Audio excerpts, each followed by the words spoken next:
The year is 1984, and everyone in Hollywood is convinced that the movie Kiss of the Spider-Woman is going to be a huge flop. You and your crazy movies. At first glance, you can understand why they'd be a little scared of this film. Its heroes are a Marxist revolutionary and a queer window dresser, at a time when the US was gripped by anti-communist, anti-gay propaganda. See, I detest politics, but I'm mad about the leading man. In fact, Ronald and Nancy Reagan personally expressed their disgust for the film. Mrs. Reagan shuddered. How can you get past that? But Spider-Woman turned out to be one of the biggest surprise hits of the decade. Sold out audience in a 500-seat theater in Dallas, Texas. And it catapulted its stars to fame, including a then-obscure actor named Raul Julia. Isn't he a lady killer? Acquitted. Kiss of the Spider-Woman was made in direct defiance of the film industry, in defiance of the President of the United States, and in defiance of multiple right-wing dictators. Not taking any crap from anybody, not even the powers that be. Now, the story is returning to screens, reimagined as a lush movie musical starring Jennifer Lopez. This is what I've been waiting for my whole life. My whole life. So how did the original Kiss of the Spider-Woman turn into one of the most unlikely hits of its time? And how does a story of standing up to powerful right-wing regimes speak to us today? How does it end? I mean, I thought you hated it. Yeah, but I'm curious to see how it turns out.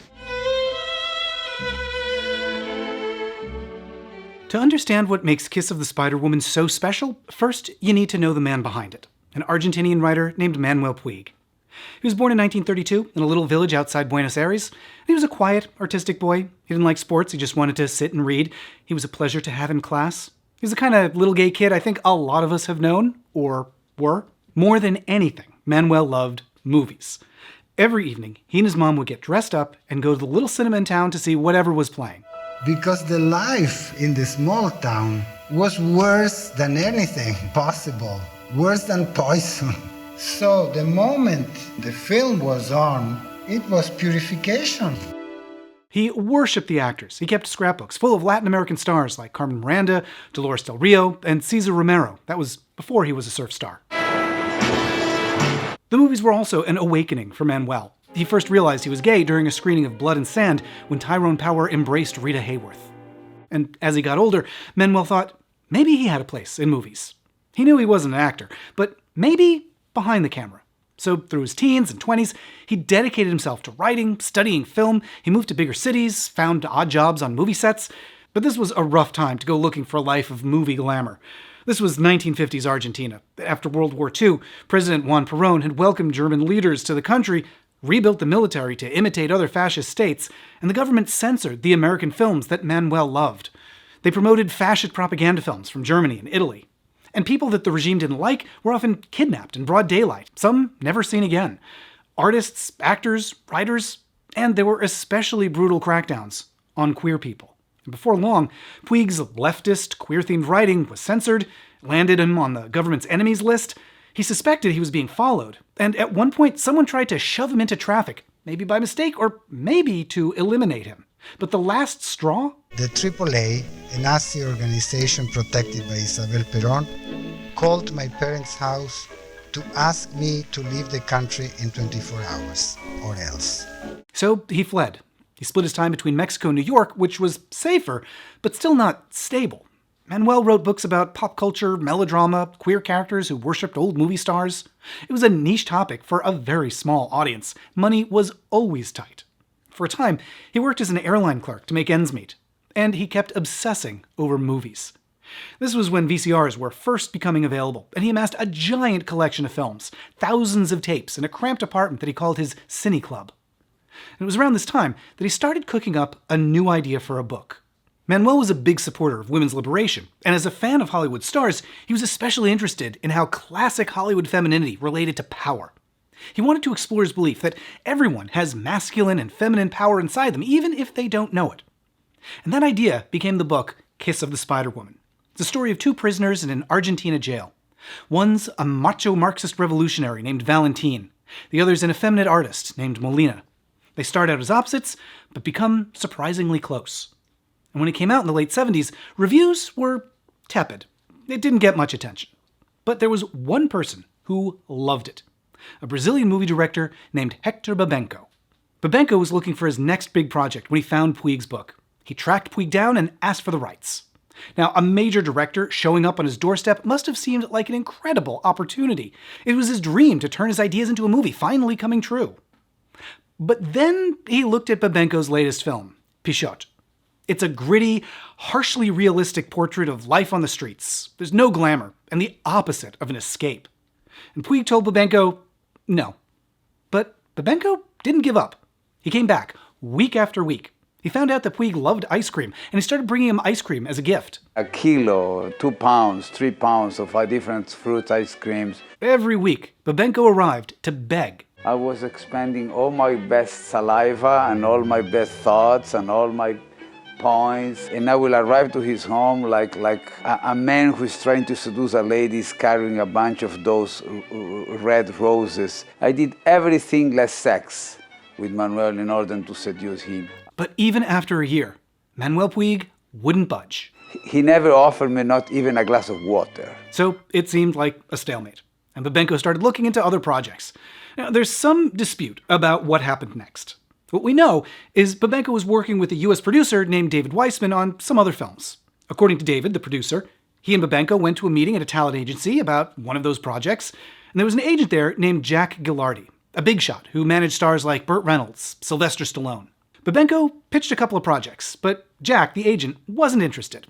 He asked if they were working on anything else, and Babenco mentioned Kiss of the Spider-Woman. He said they had the star, Burt Lancaster, attached. They didn't. That was a bluff, a crazy one. And the idea of a macho Hollywood screen icon like Burt Lancaster playing a campy queen in a South American jail cell was outrageous. And Jack, the agent, replied, "Well, that's news to me. You see, I'm Burt Lancaster's agent." But he said he would like to check out the book. Now, that's not quite the story that Babenco tells. According to him, he met Burt Lancaster at an awards show and talked up the book with some help from Susan Sarandon. The open sensuality of Susan Sarandon. Either way, Babenco soon got a call with exciting news. Burt Lancaster fell in love with the book. And Burt Lancaster started telling people, Said, I'm going to play an aging queen in a jail cell with a Marxist. Puig was a big fan of Burt Lancaster's roles in classic Hollywood films, especially his sexy From Here to Eternity beach scene. And when he found out that Lancaster was interested, Puig finally said, okay, you can have the rights. But they weren't counting on how involved Burt Lancaster wanted to be. As they started the adaptation work, he kept insisting on ridiculous ideas about Molina, the gay character. He wanted him to look silly, butch, like a linebacker in a dress, a jokey kind of drag, like you'd see on Milton Berle. And Lancaster had no interest in the ideas about gender in Puig's novel. He would pace the room, boiling, holding the book in his hand, the paperback novel, and he'd almost bitch slap me with it several times. They had a screenwriter, but Burt started writing his own script. So you have this wonderful movie that everybody wants to make, but unfortunately, nobody really wants to make the same movie. Meanwhile, they still needed to find someone to play Valentine, the Marxist revolutionary. Babenco's dream actor was Raul Julia. Not a household name back then, mostly known for New York theater, doing Shakespeare in the Park with a young Meryl Streep. Farewell! What, with my tongue in your tail? Nay, come again, good Kate, I am a gentleman. That I'll try. Raoul's Shakespeare group was noteworthy for putting on plays for free, making theater available to everyone in the city. And another big innovation, some of the shows were performed in Spanish to reach even more audiences. Puerto Ricans made Shakespeare sound beautiful, and Raul was living proof of that. Raul had also had a few TV roles. I say me gustas, that means I like you. I say hola, that means hi. But there were periods where he struggled. We always heard about he had an audition, but he never got anything. I've tried other jobs outside of the theater, selling pens, selling magazine subscriptions, and I get fired all the time. At the time, there just were not a lot of roles for Latin actors, especially ones that weren't stereotypical. And for more about that, check out my video about Rita Moreno and her work in a gay bathhouse. Babenco sent a draft of the script to Raul, and when he read it, on one hand... I read the script and I said, this is fantastic. But on the other hand, Babenco was up front. They hadn't even started raising money, so they didn't know how much they could pay him. That presented a tough choice for any actor. But Raul had a philosophy about picking roles. I want to spend the rest of my life doing what I really like to do and not what I should do in order to have so-called security. In the end, he chose art over finance. He was in. So they finally had their revolutionary Valentine. But what they didn't know is they were about to lose the queer hero, Molina. Midway into development, Burt Lancaster got sick and had to bow out. And at that point, Babenco was so frustrated, he was ready to give up and go back to Brazil and just make the movie there. But before he went, Raul Julia asked if he'd consider the actor William Hurt. Babenco had never heard of him. Well, William Hurt in March of 1983 was the big comer. He was considered the thinking man's leading man. So Babenco said fine, mostly to humor Raul, and said, go ahead, send him the script. And a few days later, William Hurt called and begged to play Molina. So Babenco relented, hired him, and now they were finally inching closer to production, but they still had no way to pay for it. To make the project more attractive to studios, Raul and William Hurt did something unusual. They agreed to get paid essentially minimum wage unless the movie turned a profit, which could easily be never. They hoped that would make it easier for a studio to finance the film. And what they heard back? The idea of making a movie on this subject was insane. Nunca se conseguiu e foi o projeto que teve a maior quantidade de nãos. I have a wonderful collection of rejection letters. So if Hollywood wasn't interested, they'd have to look somewhere else. Babenco was able to get some cash together through connections in Brazil, although the accounting was a little vague. Hector always said the money is in my pocket. He just didn't tell me who was wearing the shirt the pocket was in. The producer, David Weissman, also started hitting up his friends. David happened to have some especially good connections. In the 1960s, he was part of Andy Warhol's Factory, a group of New York artists who made edgy pop art and also experimental films like My Hustler, Lonesome Cowboys, and Flesh for Frankenstein, and I'll have more about that in next month's Frankenstein video. The Warhol crowd loved the idea of making a movie of Kiss of the Spider-Woman. They kicked in a little more money. And she jumped on the bandwagon. Because I didn't want to be left out of this party. Then came another breakthrough. Part of the script had a recreation of a classic movie set in Paris. And a French studio, Gaumont, agreed to finance a portion of the budget to allow them to film in France. So, with all of these sources in place, they had just barely enough to go into production. It would still be risky. The wrong road bump could bring everything crashing down. And there were a lot of road bumps. The cast and crew assembled in Brazil, and at first things went well. Manuel Puig met with William Hurt and also the actress Sonia Braga, who would play multiple glamorous roles. Puig tried to teach them how to move like glamorous Hollywood starlets, essentially a crash course in drag. He stood there and he said, you know, movies for me are this. Musical movies are glamorous women with both hands here. That's the pose they take. Everyone remembers Manuel emphasizing one particular detail. It was hysterical. He would demonstrate the movements of a 1940s diva. Put your hands on your hip and think liver trouble. E é sempre uma coisa como se tem uma dor no fígado. Put both hands on one hip and think about liver trouble. And that we would stand this way and would lift up this way and push his hands that way. And he would get up and he would start prancing around the office. It was so enchanting. But there were more serious elements too. Raul took the role of a political prisoner very seriously. He visited actual former prisoners, pushed himself to understand them, immersed himself so deeply he started losing a lot of weight. Raul lost like so many pounds and we were afraid that he will die because he really was into the project fully immersed. Another problem? William Hurt just could not get a handle on the queer character, Molina. Hurt put together a costume, a fake ponytail, a beauty mark, his mouth painted, and Babenco was horrified. He told him it looked ridiculous, low class. When other people on the film crew saw what Hurt was doing, they started to wonder. Não dá para mudar de ator. Babenco took Hurt aside, and he told him, you play a man who likes men, but not a man who wants to be a whore. Close your eyes, Marge. Homer, you've got it set on whore. And he gave Hurt some advice. Take the character from the inside out, not from the outside in. He gave Hurt a rabbit's tail. He said, find in that rabbit's ass the delicacy that you need to play this character. But the rabbit's ass offered few answers. Hurt kept seeking inspiration, and Puig was too busy to spend any more time with him, so Hurt turned to another gay man on the film crew, Patricio Bisso, the costume designer. I was a poor copy, but it was the only thing available. Patricio made a fascinating study. He was a prominent drag performer, he'd been jailed in Argentina for being gay, and for days, Hurt went with him everywhere, studied his every move. So, Mr. Hurt used to take me to the movies, some horrible Brazilian movies. about queens. After half an hour, I was fed up with translating everything, so I made up a whole different story. Gradually, Patricio realized what Hurt was doing. What William Hurt was doing with me was rehearsing. He was using me as a sacrificial lamb for his own process. Hurt tried to push Patricio's buttons to see how a gay man would react to being annoyed. He played cat and mouse with me, and I was the mouse. I was the miserable mouse, Minnie Mouse. Meanwhile, the script was still in a semi-finished state. They hired a screenwriter named Leonard Schrader to do the adaptation, but he was intimidated by Puig. He was terrified that Manuel would not approve of his work. And Puig didn't like how serious Leonard's script was, so he started doing rewrites from his hotel room across the hall. So Puig was trying to reintroduce the humor. Puig was embellishing. And with neither one eager to talk to the other, a producer had to mediate between them, running pages back and forth between hotel rooms. And in the midst of that chaos, with shooting just a few days away, there was a near disaster.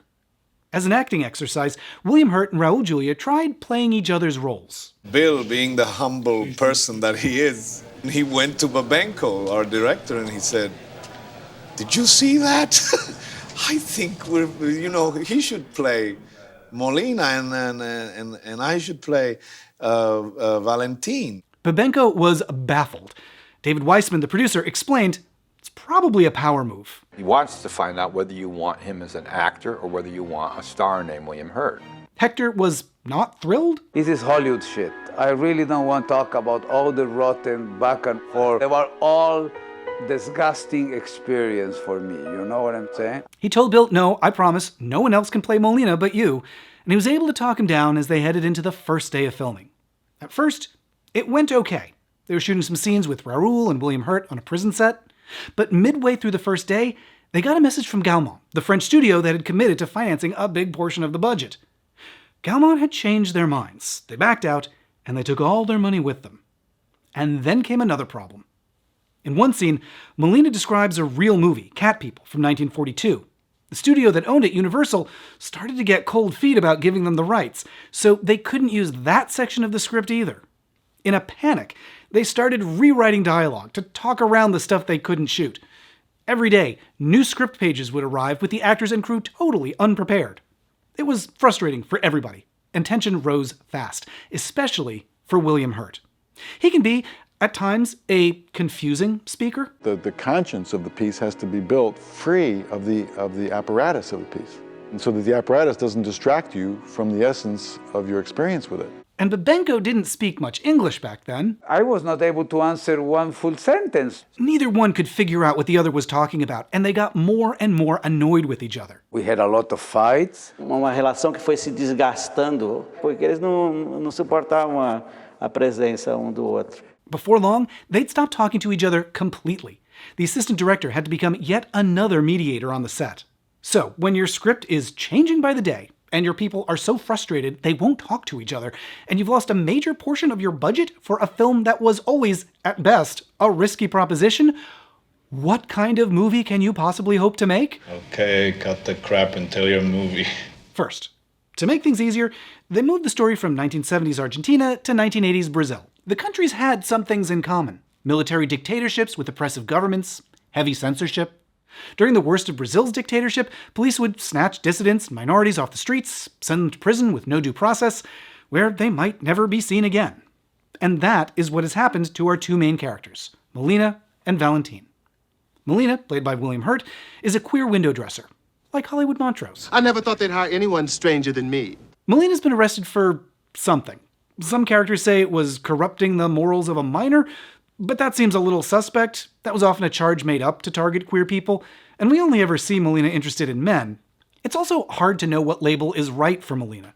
William Hurt said he played Molina as a woman. The screenplay has Molina feeling like a woman, and Puig said that he thought of the characters being two genders at once. But whatever the case, Molina enjoys being feminine. What's wrong with being like a woman? Molina's cellmate is Valentine, a journalist imprisoned for supporting a Marxist resistance group. At that time in Brazil, groups like that would have been organizing unions, strikes, pushing for democratic reforms like direct elections. Valentine is macho, angry. At first, it seems like these two prisoners could not possibly be more opposite. But they have more in common than they realize. And to understand why, you have to look at the things that are on their minds. When the film starts, Molina's describing his favorite movie. We're in Paris. Troops are marching right underneath the Arc de Triomphe. This was the section they were going to shoot in Paris, so instead, we just hear about it.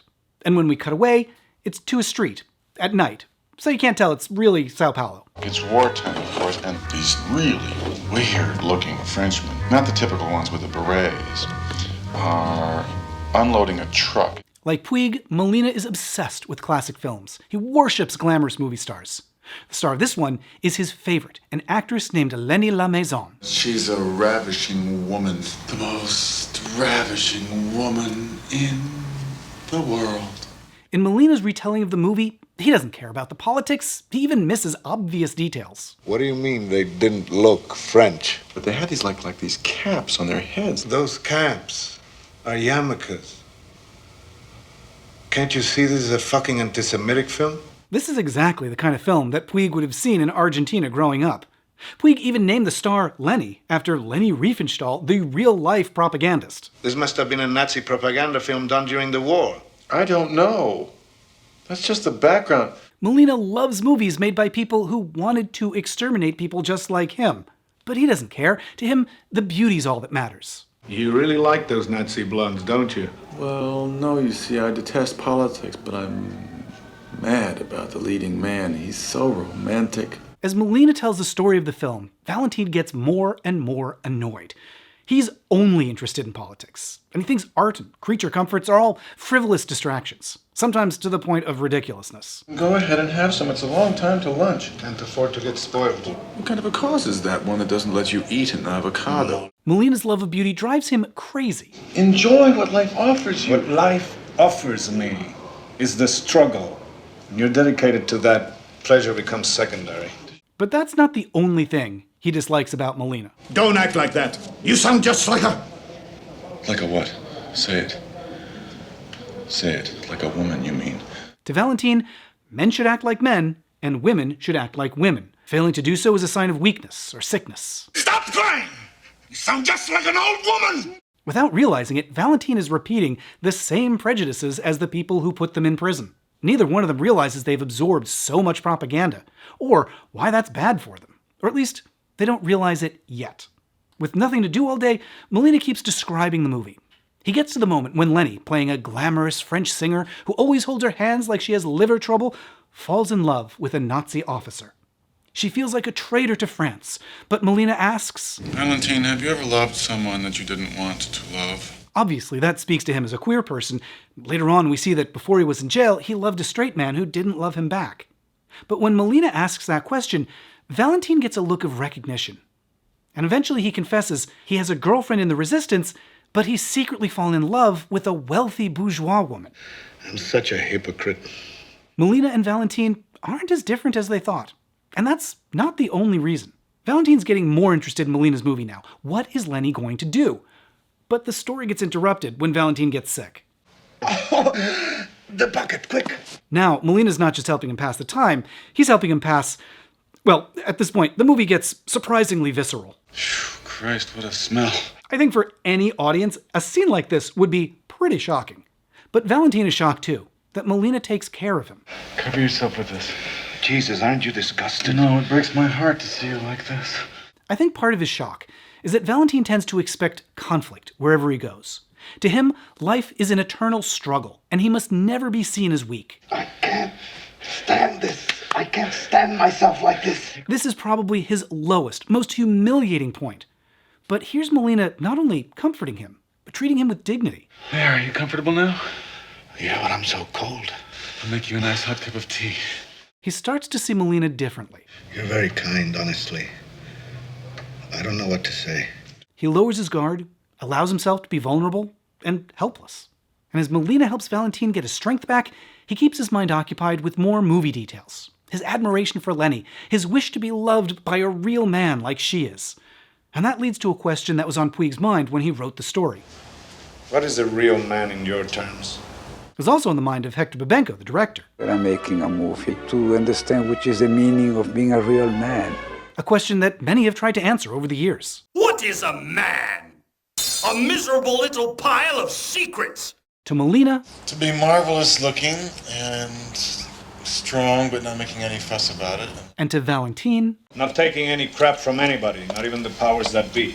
Valentine's answer would have been a pretty popular idea of manliness back then, especially in movies. There were a lot of characters at the time who saw life as a power struggle to be won by dominating someone else. Characters like Travis Bickle, Tony Montana, and Scarface. But then, Valentine adds something. What really makes a man has to do with not humiliating anybody. It's not letting the people around you feel degraded. Manliness isn't just winning fights. It's also about knowing when to use your power to fight and when to use it to help others. Having respect for those around you. Now, that might be a belief that he held when he arrived in prison, but it wasn't exactly something he was practicing. What's this between your legs, huh? Tell me, lady! Now he's describing a kind of machismo that's compassionate, treating Molina more kindly. About this morning, about my temper. I'm really sorry. Oh, nonsense. There's more to Molina than meets the eye, too. As he and Valentine grow closer, there's a twist. Molina is summoned to the warden's office, and we see that he's been asked to spy on Valentine. Reggie doesn't suspect anything, does he? No, sir. They tell Molina if he can get Valentine to reveal other members of the resistance, maybe they'll release Molina early. Your mother is feeling much better since she learned you may be paroled. Really? At first, it's unclear how long this has been going on, or how Molina feels about helping the people who locked him up. He just wants to get out. But he's been getting close to Valentine. He starts dragging his feet. Every day he opens up more and more with me. Just give me a few more days, I'm sure he'll talk. And Molina starts using the warden. He says he told Valentine his mother came to visit him. And I had told him that she always brings me a bag full of groceries, and I don't want him to get suspicious. Okay. Dictate what she brings. Molina's able to get a few comforts for them, get them a little dignity. Your mother came. And look at all she brought me. I mean us. Valentine once thought he needed to be so disciplined he couldn't eat an avocado. And now... Would you like some more peaches? No, thanks. I'm stuffed. But the police are getting impatient. Tell him that you're up for parole. And this is your last chance, so get going. You've got 24 hours. But even when Valentine accidentally lets information slip about another prisoner... The medical. They don't know he's here. Who doesn't know? Molina stalls. I'll have to move you to another cell, Molina. No, sir, please don't do that. As long as I'm with him, there's still a chance that he might talk. And Molina gives Valentine a warning. He tells him a story about the Spider Woman, a beautiful figure who's alluring but spins a deadly web. The poor thing, she was caught in a giant spider web that grew out of her own body. One day, a shipwrecked man drifted onto the beach. She fed him and cared for his wounds. She nourished him with love and brought him back to life. And I think here we see a miscommunication between the characters. Molina obviously means this as a story about the two of them, but Valentine seems to take it differently. Throughout the movie, whenever we cut away to Molina's stories, I think we're seeing them as Valentine imagines them. The actress who plays Lenny in the classic film is Sonia Braga. She also plays Valentine's bourgeois girlfriend. And now we see her playing the Spider Woman. So I think in this moment, Valentine's thinking about his secret girlfriend, and he misses Molina's warning altogether. But there are a lot of ways to interpret this scene. The movie even teases you for trying to understand it. Why is she crying? I don't know. Why do you always need explanations? Either way, Valentine sees that Molina is upset, and he tries to help. Please don't touch me. Can't a friend even pat your back? There's a very tender scene where Molina confesses his feelings. I've fallen in love with you. And Valentine, who was so annoyed by Molina at first, responds, Can I touch you? If it doesn't disgust you, I'd like you to. It's so telling and sad that that's his choice of words, that Molina thinks Valentine would be disgusted. But instead... You are so kind to me. No. You're the one who's kind. In all the months of difficult filming, this was one of the hardest scenes to shoot. We had to go through a process of getting rid of our whatever prejudices we might have. We had discussions, and sometimes we even had arguments. But their top priority? Bill and I, we wanted to play it with dignity and play it with compassion. And it all leads up to a moment of quiet, gentle intimacy.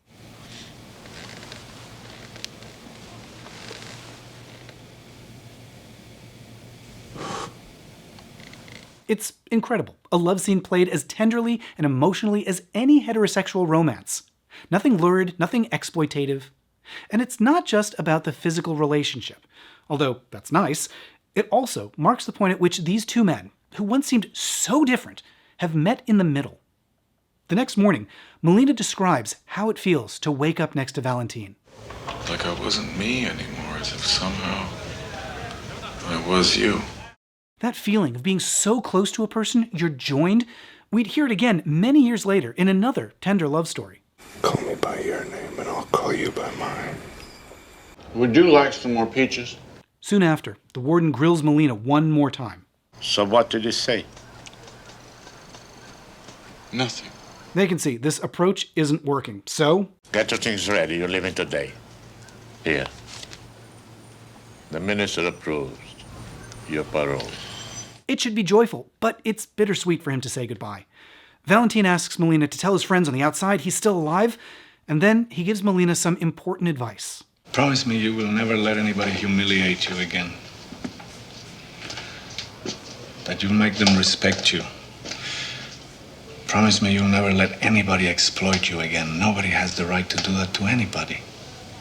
And with that, Molina's released. But he also knows he's being followed by the police. He tries to go back to his old life, but it's not the same.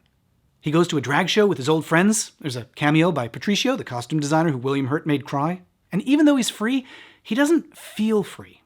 He sits for hours staring out his window. It's not stated in the movie, but the book says that he can see the prison from his home, that he's staring at the window that they shared. He's a bit like Frodo back in the Shire. He's been through something that changed him too much to go back to how he was. But there is something that Molina can do. Valentine asked him to tell the other revolutionaries he's still alive. And Molina was initially afraid, but now he makes contact. He knows this could be dangerous. He prepares for the worst. He leaves money to people. He tells his mother he's going to be going on a long trip. And when he meets the resistance group, the police are waiting. They stage an ambush. The resistance fighters get away, and in the chaos, Molina's shot. The cops grab him. They offer a deal. Tell me the telephone number and you go to the hospital. And his response? Talk! You fucking... The number!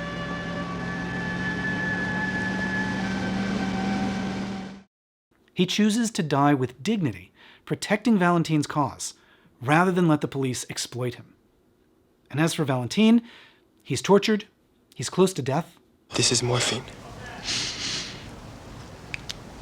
So you can get some rest, okay? As he slips out of consciousness, he has a dream. His girlfriend appears. Come with me. Don't be afraid. You won't wake up in the cell. He escapes from the prison to the Spider-Woman's island and to a vision of freedom. I was afraid of losing you forever. That can never happen now. The final words of the film. This dream is short, but this dream is happy. We leave him there, at peace in a dream, one that it's not clear he'll ever wake up from. Now, this is not, of course, the happiest ending. Earlier in the film, Valentine asks, what is it all for? I keep wondering if it's all worth it when nothing really changes. But it's not true that nothing changes. They changed each other. Molina learned from Valentine that beauty itself isn't enough. He also needs to live for a purpose. And Valentine learned from Molina that having a cause alone can't sustain him. He sometimes needs a little fantasy. And although the fascists could break their bodies, Valentine and Molina can still exert some control over their lives. They can choose to resist until the end. And if they're going to die, they can do it without betraying what's important to them. It is a gorgeous story. And after filming was done, the entire thing came close to being destroyed before anyone could see it. Editing on the film was grueling. They figured they'd get it done in a couple of months. Yeah, Right. When they showed rough cuts to their friends. I couldn't get anyone to come back after the first 2 screenings. When they submitted a cut to a film festival. They shut that thing down on the 4th reel. Why the rough reception? Well, because the version that they showed is not the version that I just described. They filmed so much more than they planned, it was hard to figure out what to use. Some of their edits were 4 hours long. An unwatchable, unreleasable movie that you could not for the life of you figure out what the hell was going on. After all that work, William Hurt proposed a solution. Bill wants to buy the movie, wants to buy the negative, wants to burn it. Finally, in a last-ditch effort, the editors cut it by half, re-recorded a ton of dialogue, simplified whole sections, and then, exhausted, submitted it to some more film fests. And they heard back from Cannes, the most prestigious festival in the world. Cannes organizers told them they'd consider the film on one condition: make even more cuts. Time was tight for that. Our 14th month of post-production, but that was completely broke, deranged, and overburdened. They flew through another round of edits. So last minute, the movie arrived at Cannes in pieces and had to be reassembled right before screening. And the reaction? There was of the longest ovations in the history of the Cannes Film Festival. The screening was so packed they had to close the doors and William Hurt had to sneak in through the back. At the end of the festival, Babenko was nominated for Best Director. William Hurt won the fest's highest honor for Best Actor. But getting an ovation at a European art festival is one thing. No guarantee Americans would be interested. So when it opened in the US in July of '85, it was on one art house screen in New York. And there, it demolished box office records. It expanded to more theaters and more and more. Sold out audience on a weekday night in a 500-seat theater in Dallas, Texas. And all these people were watching Kiss of the Spider Woman. And it was a movie about a homosexual and a Marxist in a jail cell together. And when Manuel Puig saw it... I don't like the film. I hated the way it was done. Well, he just didn't like the style. But I love the reaction of the audiences. So I'm starting to like the film. Because they had succeeded in conveying exactly what I wanted. So I would like to complain, but I cannot. Now, there were some harsher critics. At one point, the movie was screened for the Reagans, and they ordered it stopped halfway through. An aide named Mike Deaver told Nancy, no, it's really good if you look past the subject matter. And Mrs. Reagan shuddered and said, Mike, how can you get past that? Nancy may have found it hard to swallow, but her disgust wasn't unusual for the time. In the mid-'80s, it was hard to find queer characters who weren't treated as a threat, a joke, unworthy of respect. But time was right for audiences to see people like Molina and Valentine in a different light. For one thing, just weeks before the film opened, the military dictatorship in Brazil finally crumbled. The real-life groups like Valentine's had won. And there was another timely element. The same day that the film opened, news broke that Rock Hudson had HIV. This was, of course, the moment that the AIDS epidemic went public. Later it would come out that Rock had begged his friends the Reagans for help, and they had refused. But even at the time, the news of his diagnosis put a huge public spotlight on queer people's lives, their humanity, their need to be treated with dignity. The movie wasn't just a response to fascism abroad, it was also a rebuke of those who treat queer people with disgust. Kiss of the Spider Woman became a lightning rod. It had touched a nerve. It was probably the first time an average moviegoer felt comfortable spending time with a gay hero on the screen. That was borne out in award season. Kiss of the Spider Woman was nominated for more awards than any independent film ever before. And it won for Best Actor, the first time an Oscar had ever gone to someone playing a queer character. I share this with Raul. And of course, it was a huge boost to Raul Julia's career. This movie opened a ton of doors for an actor who, before this, was mostly only known in New York theater circles. Now he had his pick of roles. Deeply meaningful ones like Don Quixote. We all have Don Quixote inside of us. We all are dreamers. We all would like to see a better world. Roles where he could have fun, like M. Bison in Street Fighter. The day Bison graced your village was the most important day of your life. But for me, it was Tuesday. And of course, Gomez. He had that wonderful debonair approach to Gomez. You were so beautiful, pale and mysterious. No one even looked at the corpse. He definitely infused my impressions and opinions of what an actor should be with a lot of nobility. We weren't props, and we weren't models, and we weren't machines. We were artists. Unhappy, darling? Yes, completely. I have more about Raoul's other iconic roles in a video over on Patreon. You can see that at patreon.com/mattbaum. And that wasn't the end of the story for Kiss of the Spider-Woman. In the wake of the film's success, 2 musical theater veterans were looking for their next project. It all came about when Fred and I were thinking of projects. I called John and I said, Literally, Kiss of the Spider-Woman. And I said yes, immediately. That's John Kander and Fred Ebb. If anyone could adapt Spider-Woman into a musical, it was them. Their previous work included Cabaret, Chicago, shows that mixed dazzle with politics, blended fantasy with reality. But turning the story into a Broadway musical was tougher than they expected, especially after critics snuck into an early workshop and wrote scathing reviews. It was like reviewing a fetus. But just like with the edit of the film, they made huge changes. And then they opened on Broadway, and they swept the Tonys. Spider-Woman was the most awarded show of the year. The New York Times raved about an uncloseted, unhomogenized, unexceptional gay man who arrives at his own heroic definition of masculinity. The musical ran for over 1,000 performances on Broadway. It's been constantly revived around the world for the last 30 years, including in Brazil and Argentina, where it once would have been banned, now serving as a declaration of victory over those toppled fascist regimes. of all of our musicals, I am most proud of The Kiss of the Spider-Woman. And now the story is getting a whole new life. There go the lights.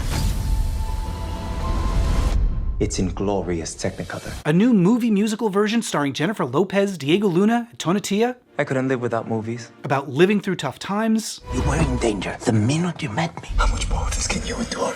And finding the dignity and the strength to resist. Don't you like to dream? At least a little? I can't be here. Why don't we go to the movies?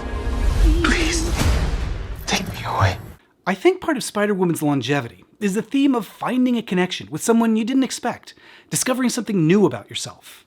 But also, there's a power in a story about facing terrible conditions with dignity, especially when you know that those conditions have really happened, whether it's with Argentina's dictatorship in the book, or Brazil's regime in the film, or with any of the other times and places when governments have grabbed critics off the street, locked up minorities in secret prisons, painted a target on queer people by falsely claiming that they're a threat. These far-right authoritarian regimes are violent, terrifying, often deadly. They thrive by projecting the appearance of oppressive power. And once they take root, they can seem so powerful that there's no point in fighting, that there's no choice but to give in. Kiss of the Spider-Woman is the story of how two people found a choice in how to respond. By finding a purpose, by looking out for themselves and each other, and by recognizing that power doesn't just lie in force. It can also come from a refusal to be used or humiliated, in choosing to resist, and in standing up for your own dignity, and standing up for the dignity of those around you. Now, Kiss of the Spider-Woman is a very rich text. There's a lot more to say about the book, the movie, the musical, the actors. I'm posting lots more videos about it over on Patreon. There's a look at the many other film roles of Raul Julia, from Shakespeare with Meryl Streep, to his role in Street Fighter, to an early 80s cyberpunk film that's kind of a sideways version of The Matrix. Yeah! Plus, I've got videos about how Jennifer Lopez wound up in the new movie, and a peek at Andy Warhol's Frankenstein. That's at patreon.com/mattbaum. Big thanks to Emma at the Channel Media Processing for help with the edit on this video. You can check the link on the screen or in the description to find her channel. Big thanks to Samantha Ray for making this wonderful shirt. Check out her channel Cinematire and at samantharay.com. And now, if you'll excuse me. Your bodies I leave to Loth, demon queen of spiders. He placked. They agreed to go without any pay unless the movie turned a profit. That's not true. Give me a gut check. It's Con and not Can, right? They heard back from Can.